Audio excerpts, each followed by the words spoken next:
자, 오늘 두 번째 시간입니다. 나는 과연 무기력증에 걸린 것일까? 이 질문 한번 알아볼게요. 자, 우울증, 번아웃, 우울감, 무기력증 이런 증상들이 있잖아요. 아직까지 연구가 그렇게 많이 되지가 않았대요. 병원에 가도 진단 체크리스트 이거 작성을 하고 의사 선생님이랑 좀 상담 좀 하고 약을 처방해주는 그런 방식이죠. 자, 이 뇌의 어떤 영역과 이 어떤 신경화학 물질, 호르몬이죠. 이게 연관되어 있는지는 어느 정도는 좀 연구가 되어 있는데 아직까지는 굉장히 미지의 세계라고 그러더라고요. 자, 지금부터 정서건강 체크리스트를 진행해 볼 텐데요. 우울 증상이 있는지 확인하기 위해서 질문을 준비했고요. 이 질문 중에 5가지 이상, 2주 이상 거의 매일 겪었다면 우울증이 있을 확률이 굉장히 높다고 합니다. 시간을 드릴 테니까 한번 체크해 보시기 바랍니다. 자, 한번 체크해 보셨나요? 일단 보편적으로 겪고 있는 문제들도 좀 보이죠. 뭐 불면증이라든지 아니면 체중 증가라든지 아니면 모든 게 좀 재미없는 상황, 이거 우리 가끔 겪는 거잖아요. 자, 여기서 핵심 뭐냐면 핵심 알려드릴게요. 어느 정도 차이는 있지만 우리 모두 우울감을 갖고 있다. 자, 이게 핵심입니다. 어느 정도의 차이는 있지만 누구에게나 우울 성향이 좀 있는 거죠. 자, 우리의 뇌는 굉장히 익숙한 걸 좋아해요. 그래서 우리가 우울한 감정을 계속 생각할수록 더 우울해질 확률이 높고요. 긍정적인 생각을 계속할수록 더 긍정적으로 사고할 그런 확률이 높아지는 거예요. 우리의 뇌도 똑같습니다. 익숙한 생각을 더 많이 하게 되는 거예요. 부정적인 사고를 하는 사람들은 부정적인 생각을 계속하는 경향이 있고요. 긍정적인 생각을 하는 사람들은 긍정적인 생각을 계속하는 경향이 있습니다. 이게 바로 사고하는 습관, 어떤 걸 더 많이 생각하는지가 우울 성향을 판가름할 수 있다는 거예요.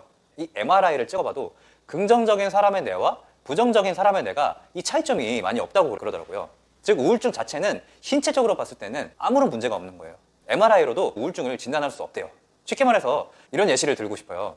우리가 회사에서 상사와 트러블이 좀 있어. 이 트러블이 나서 내가 인정을 못 받으면 어떻게 하지? 이런 생각이 좀 들 수가 있죠. 그리고 인정을 못 받으면 내가 정년까지 일할 수 없을 텐데, 그럼 정년도 전에 잘리면 어떻게 먹고 살까? 또 이런 생각이 꼬리에 꼬리를 물죠. 그리고 100세 시대라고 하는데 돈이 없어. 어떻게 살까? 그러고 보니까 지금 모아둔 돈도 없어. 결혼은 할 수 있을까? 결혼은 해도 애는 못 낳을 것 같은데. 이렇게 꼬리에 꼬리를 무는 시스템이 뇌의 하강 나선 시스템입니다.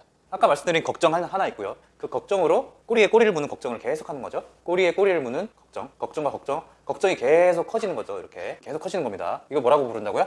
뇌의 하강 나선. 이게 이제 습관화가 되는 겁니다. 뇌는 계속 가던 길만 가는 성향이 있는 거거든요.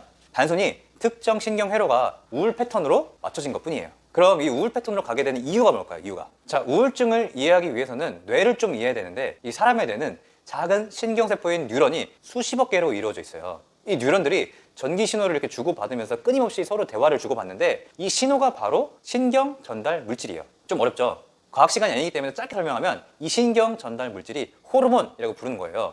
이 뉴런들의 네트워크 자체를 신경 회로라고 해요. 진짜 컴퓨터들처럼 신호를 이렇게 주고받는 거죠.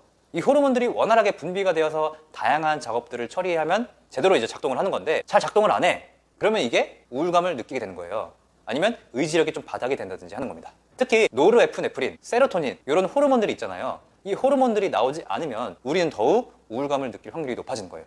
자, 이 호르몬 과학 시간이 아니니까 빠르게 훑고 넘어갈게요. 자, 세로토닌. 이 세로토닌은 굉장히 중요한 호르몬인데 의지력과 활동 의욕, 기분을 향상시키는 호르몬이고요. 자, 노르에피네프린. 요거는 사고와 집중력, 스트레스 대처 능력을 굉장히 높이는 호르몬이고요. 도파민. 여러분 다 알고 계시죠? 쾌감을 증가시키고 나쁜 습관을 고치는데 꼭 필요한 호르몬이고요. 옥시토신은 신뢰감, 사랑, 연대감 이런 것들을 증진시키고 불안감을 떨어뜨리는 역할을 합니다. 그리고 가바, 긴장을 좀 풀어주고요. 릴렉스하게 좀 불안을 감소시킵니다. 그리고 멜라토닌은 여러분 알다시피 수면의 질을 굉장히 높이고요. 그리고 엔돌핀은 고통을 완화하고 고양된 감정을 안겨주고요. 그리고 엔도카나비노이드. 요거는 식욕을 증진하고 평온감을 느끼게 해주는 호르몬들입니다. 이 호르몬들이 굉장히 잘 분비가 일어나고 좋은 호르몬들이잖아요. 문제가 없이 우리 뇌에서 잘 작동을 하면은 우울감을 굉장히 낮춰줄 수가 있는 거죠. 이 중에서도 이 세로토닌이 진짜 중요한 호르몬인데 이 세로토닌이 잘 분비가 안 되면 의지력이나 활동 의욕이 부족해지고 이게 굉장히 중요하거든요. 그리고 노르에피네프린, 이게 문제가 생기면 우리가 집중력이나 사고하는 게 굉장히 어렵게 느껴진대요.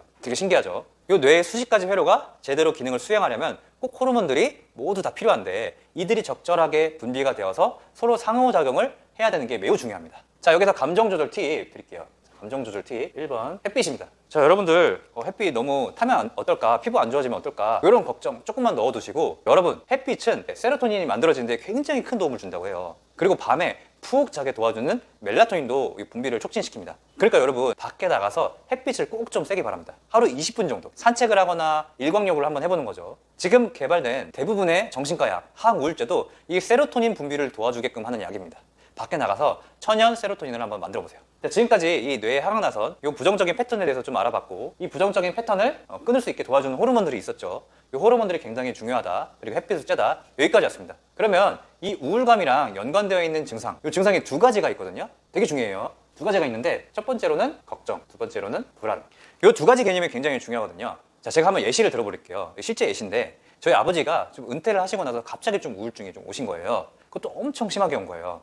이 강에서 밝히기 좀 어렵지만 좀 심각했어요. 그래서 한편으로는 걱정도 되는데, 이게 너무 심각한데 증상이 없는 거예요. 증상이 몸이 다쳐가지고 좀 뭔가 피라도 좀 나면은 병원 가서 빨리 치료를 하고 그럴 텐데, 이게 정서 건강이라는 게 밖으로 티가 안 나기 때문에 굉장히 무서운 거거든요. 겉으로는 되게 멀쩡하시거든요. 정작 당신은 병원 안 간다 그러시는 거예요. 그래서 저는 그때부터 꼬리에 꼬리를 무는 걱정을 계속하는 거죠. 처음에 걱정한 건, 아버지가 이제 노인 우울증에 걸리면 어떡하지? 거기부터 시작을 하는 거예요. 노인 우울증 걸리면 100% 거의 치매로 간다고 하는데 너무 걱정이 되는 거예요. 치매 걸리는 어르신들 쭉 보니까 매달 이 보호자가 한 400만 원에서 500만 원 계속 월별로 지출을 하는 거예요. 얼마나 많은 돈이 이제 투입이 됩니까? 그럼 이제 돈을 나는 이제 못 모으겠네. 그럼 돈을 못 모으니까 결혼을 할 수 있을까? 이렇게까지 생각이 계속 확장이 되고 꼬리에 꼬리를 계속 무는 거죠. 그리고 또 이런 걱정도 하는 거예요.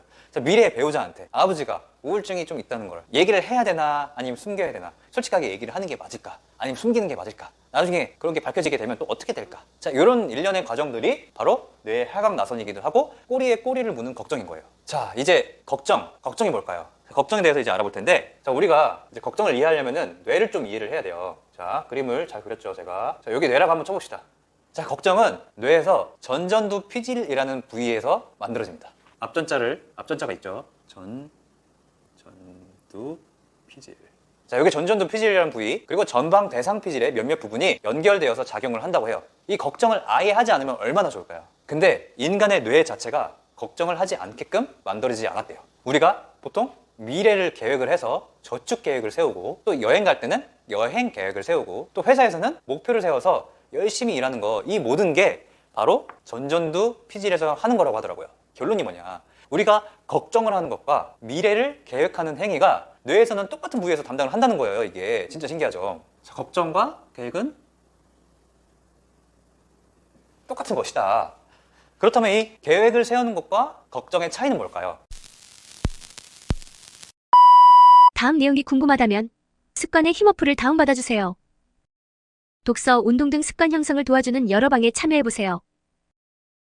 감사인증방엔 감사한 일을, 운동인증방엔 운동을 인증해요. 인증 스마일 모으는 재미가 쏠쏠. 습관 형성에 도움이 되는 동영상을 무료로 시청해보세요. 오늘 두 번째 시간입니다. 나는 과연 무기력증에 걸린 것일까? 이 질문 한번 알아볼게요.